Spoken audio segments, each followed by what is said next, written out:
Jesus Christ is teaching in a synagogue on the Sabbath, which shows that his authority and mission as a teacher was already known, and the place was not exclusively, as we know, the synagogue, but there were very different places.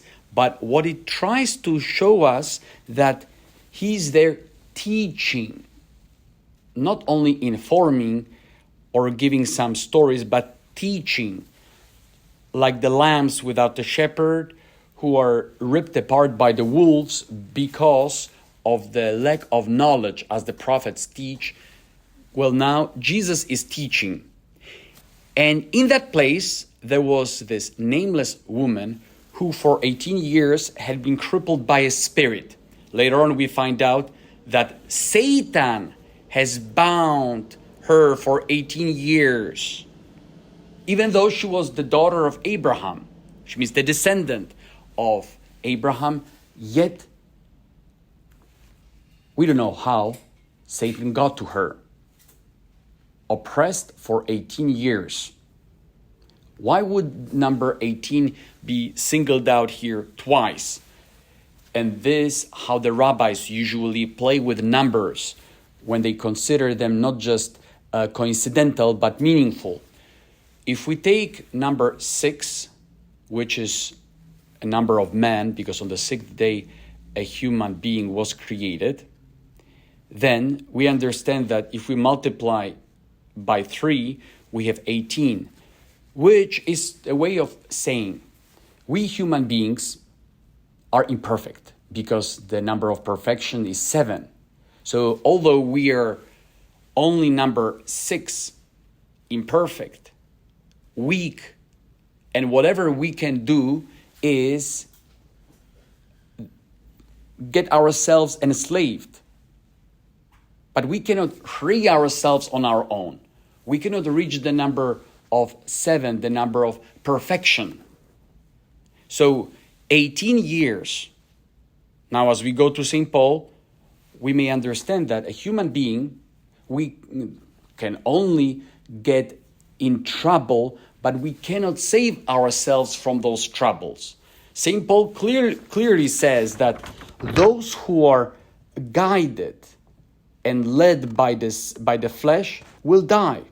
Living according to one's own passions will lead us to the spiritual death. And this woman is an exhibit number 1 in today's reflection of what does it mean to end up being dead. Well, think about her being bent forward, incapable of lifting her eyes to the Lord, as if pressed by this invisible force that we know it was Satan, looking down, which is already a posture that speaks loudly, which means she's depressed, downtrodden, bent forward, looking at the earthly things, hopeless, maybe like even those disciples who are fleeing Jerusalem after Jesus' resurrection, going to Emmaus, being downcast. Lots of people in today's world, at least the way I see it, they are sad, bent forward, unable even to relate with others in a peaceful, serene way. There is always an aggression underneath. And here we go. She is stuck in her infirmity. The devil keeps a chain around her neck. She's stuck and she cannot come out, despite of her eager want. But a positive thing was, as we can hear right here, that she was coming to the synagogue for 18 years. Now, she was not even asking for a healing, but she was going to listen. How many years? How frequently? We don't know. But the fact that what we can do is to expose ourselves to the action of Jesus Christ. That is a critical part. So you understand, we cannot heal ourselves, but we can make ourselves exposed, as if saying, I want to be healed. And who knows, maybe that was the day when she said, I really cannot do anything about that. And that moment, without even knowing or expecting, Jesus Christ tells her, woman, you are set free of your infirmity. He laid his hand on her, and she at once stood up straight and glorified God.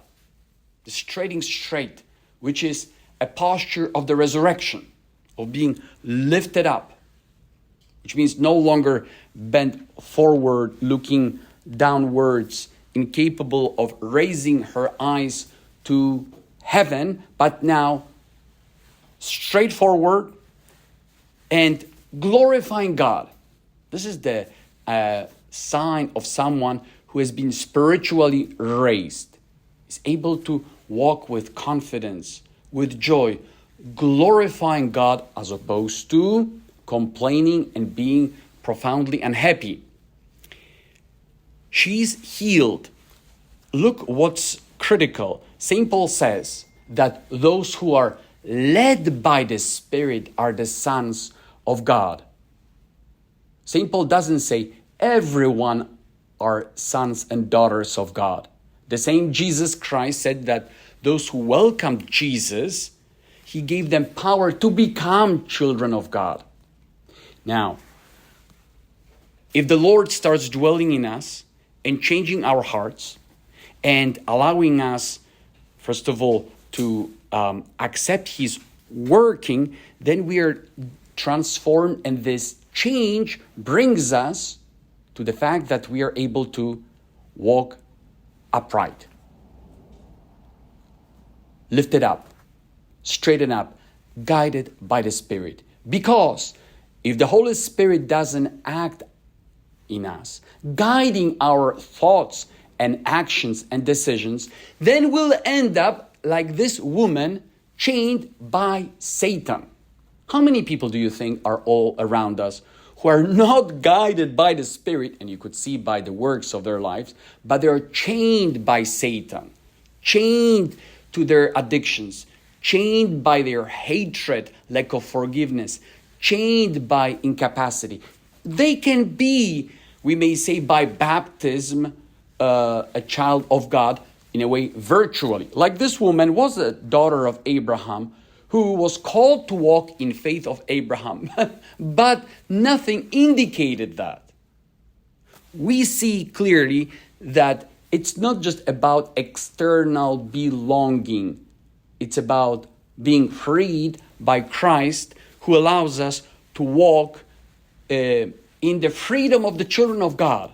Those who are lifting up their eyes to heaven, and they can say, Abba, which means daddy. This is a sign of confidence, of close intimacy, of a relationship of trust. Abba, daddy. But it's not only about saying it physically, verbally, but living it. No matter how difficult challenges can beset us, we lift our eyes towards heaven instead of having our eyes set on the things of this earth, bent forward.